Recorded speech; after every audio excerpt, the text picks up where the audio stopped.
बदलते मौसम में दोस्तों हम लोग को अपना एक खास ख्याल रखना चाहिए।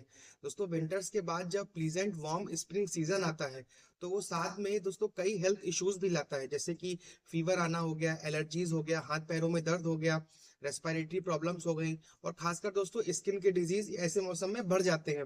ऐसे में होम्योपैथिक मेडिसिन काफी अच्छा रिलीफ देती हैं।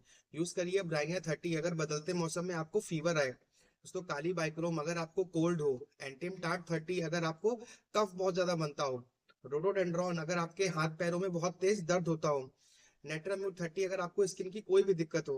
अपने अगर सिम्टम के अकॉर्डिंग इन सभी मेडिसिन की 4 बूंद डायरेक्टली अपनी जबान पे लीजिए दिन में 3 बार।